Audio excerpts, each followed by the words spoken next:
à tous, je suis Gaëlle et je suis heureuse de vous accueillir sur la chaîne de formation des écoutants de Connect, On est ensemble, la ligne d'écoute et de prière. Au fil des podcasts, je vous propose d'aborder les sujets qui vous concernent, vous les écoutants, dans votre pratique. Si vous vous demandez qu'est-ce que l'écoute active, qu'est-ce que le rôle de l'écoutant, comment établir le premier contact ou encore qu'est-ce qu'il faut dire ou ne pas dire, alors vous êtes au bon endroit. Ici, vous découvrirez les valeurs d'écoute de Connect et vous serez équipé pour mieux accueillir les appelants. Vous êtes prêts? Alors c'est parti. Souriez, soyez simple et laissez-vous inspirer. Que Dieu vous bénisse.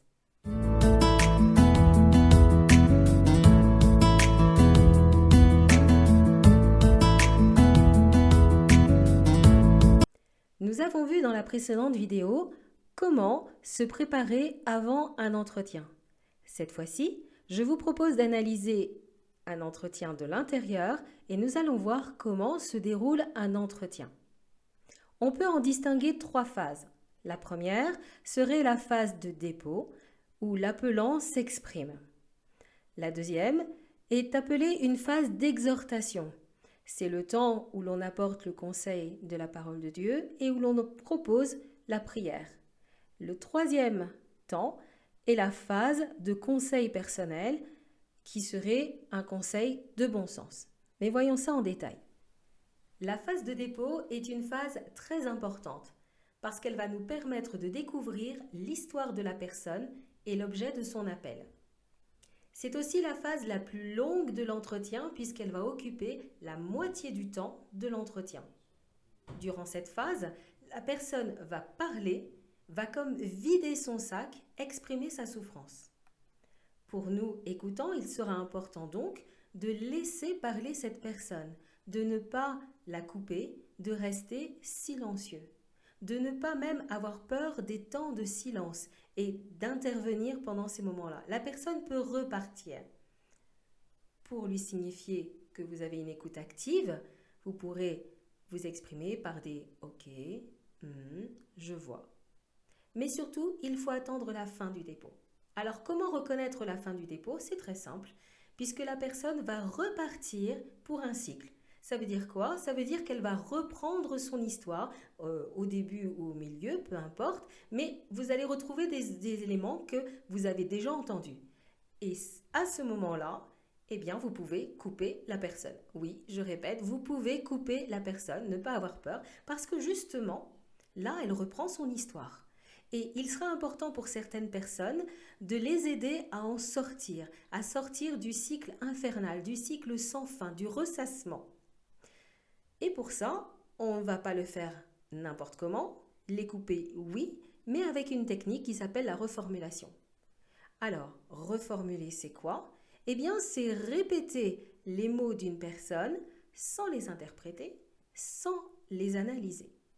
Donc, je répète précisément ce qu'elle me dit, avec pour but de me faire repréciser la pensée, ou alors la personne va mieux expliquer, ou alors vous dire « non, non, c'est pas ça », et elle reprend, elle corrige. Alors, quel est le bénéfice d'une reformulation? Eh bien, le bénéfice est d'abord pour la personne. Elle aide cette personne à sortir de son histoire et à bien expliquer ce qu'elle a à dire, à s'exprimer. La reformulation n'est pas pour nous. La reformulation n'est pas pour qu'on ait plus de détails de son histoire, sauf détails utiles, mais la reformulation aide la personne. Elle peut également aider une personne qui a du mal à parler à le faire justement. Alors, quelles sont les phrases types de la reformulation? Eh bien, on va avoir, si je comprends bien, vous voulez dire, vous êtes en train de me dire que, voilà, c'est le type de parole, de question que vous pouvez avancer pour reformuler. Donc, je le répète, attention, nous n'avons pas besoin de connaître les détails d'une histoire de vie pour écouter la personne. La reformulation, c'est faire qu'une personne se sente comprise et qu'elle parle.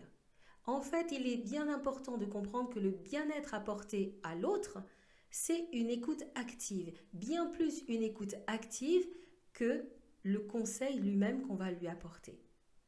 Donc, la reformulation, C'est faire exprimer la personne, la faire préciser. Elle permet de poser des mots sur des mots M-A-U-X. Elle permet d'identifier également les émotions ressenties. Alors, quelles sont les phrases types pour ça? Bien, vous allez demander à la personne, qu'avez-vous ressenti? Quelle est l'émotion que vous avez? Beaucoup de gens, en fait, n'osent pas exprimer leurs émotions, les ont réfrénées depuis des années, et d'autres ne savent même pas comment définir l'émotion qu'ils ressentent. Ils ne savent pas si c'est de la colère ou autre chose.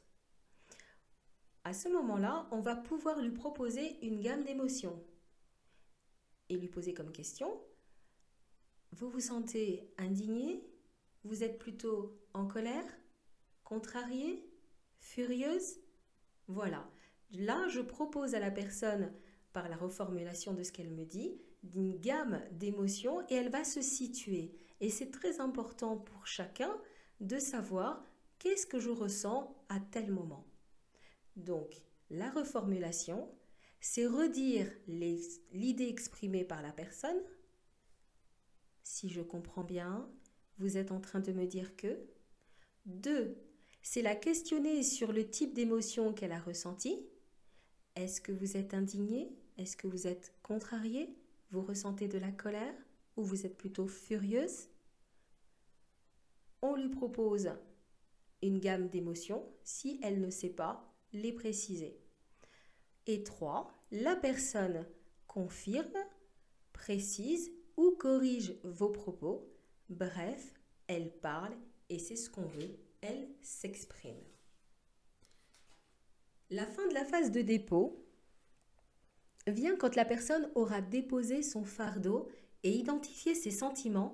C'est le signal qui nous permet de comprendre que la phase de dépôt est terminée. On peut alors passer à la phase suivante, la phase d'exhortation. La phase d'exhortation, c'est la partie la plus délicate de l'entretien. S'il y a un moment où il faut être attentif au Saint-Esprit, c'est celui-là. Cette phase d'exhortation aura 2 parties, la partie positionnement spirituel et la partie prière. Alors, qu'est-ce que le positionnement spirituel? Eh bien, c'est amener la personne à se positionner au niveau spirituel. On procède pour ça par étapes. Première étape, on va lui demander si elle croit en Dieu. Ensuite, on va lui présenter une vérité biblique qui correspond à son besoin. On lui dit ce que la Bible dit.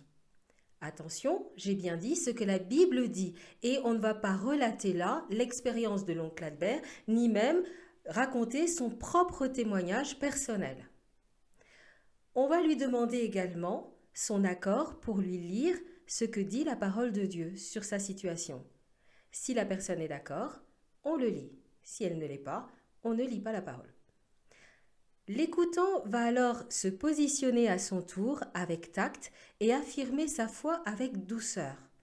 Par exemple, s'il a lu Jean 3,16 « Car Dieu a tant aimé le monde », il va dire « Je crois que Dieu vous aime ». Je crois que Dieu peut. Il affirme sa propre foi. Et il va demander à la personne de se positionner aussi. Est-ce que vous croyez que Dieu vous aime? Attention à bien respecter la liberté et les opinions de la personne. Elle peut répondre oui, comme elle peut répondre non. Il s'agira de respecter son choix. Donc on lui demande « Est-ce que vous croyez cela ?» Et elle peut répondre « Oui, je crois que Dieu m'aime » ou « Oui, mais c'est difficile » ou « Non, j'y arrive pas ». C'est le moment d'être empathique et compatissant. Vous pouvez lui dire par exemple « Je peux comprendre que la souffrance vous empêche de croire. Je comprends que quand on est au milieu d'une telle souffrance, il est difficile de croire. » Mais rajoutez que croire est différent de vouloir croire. Croire est différent de vouloir croire. Et vous pouvez ajouter « Est-ce que vous voulez croire ce que Dieu dit? Est-ce que vous voulez croire que Dieu vous aime? Ou pas? » Là, la personne est placée devant sa responsabilité. Si la personne est d'accord, on passera là à la 2e étape, la prière. On pourra lui dire, puisque vous voulez y croire, je vous propose de prier pour vous, pour que Dieu se révèle à vous et vous donne la force d'y croire. Alors, comment prier pour une personne au téléphone? D'abord, en se basant sur son désir de croire à une vérité particulière. On pourra citer à nouveau le verset que l'on a utilisé pour l'exhortation en le simplifiant si il était d'un langage un peu trop difficile. Priez simplement et courtement. Bannir le patois de Canaan. Sanctification, par exemple, ne fait pas partie du langage courant. Employez plutôt des mots du quotidien que la personne pourra comprendre. Si la personne est ouverte, vous pouvez tout à fait lui proposer de prier elle aussi. Elle pourra le faire spontanément ou alors répéter après vous une prière. Alors, dans la phase de dépôt, nous avons laissé l'appelant s'exprimer et il a identifié ses émotions. Dans la phase d'exhortation et de prière, il s'est positionné spirituellement et il a accepté la prière ou pas. C'est le temps maintenant de passer à la troisième et dernière phase de l'entretien, le conseil personnel. Alors la phase du conseil personnel est une phase très courte. En fait, elle permet un retour à la réalité. C'est une transition qui prépare l'appelant à se séparer de l'écoutant. Le contenu est très simple. Ça peut être un conseil santé, je vous conseille de manger, ou une réorientation vers un spécialiste. Appelez le 114 ou je vous conseille d'avertir la police. Ça peut être un conseil de bon sens. Faites ces petits exercices chaque matin. Voilà. Cette phase, en fait, n'est ni obligatoire ni essentielle. Il ne faut pas s'y attacher. La phase la plus importante reste la phase de dépôt, donc où la personne s'exprime, puisqu'on est là pour ça, lui permettre de s'exprimer. Et si l'on a prié avec elle, c'est encore mieux. Voilà, vous connaissez maintenant les 3 phases de l'entretien, la phase de dépôt, la phase d'exhortation et la prière et la phase de conseil personnel. Vous remarquerez que dans tout ça, nous n'avons jamais parlé de nous-mêmes, mais nous avons été concentrés sur la personne. L'écoute sera alors de qualité. La personne s'est exprimée, elle s'est sentie comprise. Vous avez mis en avant la parole de Dieu, une vérité biblique, mission accomplie. Vous êtes prêts? C'est parti, souriez, soyez simple et laissez-vous inspirer. Soyez bénis.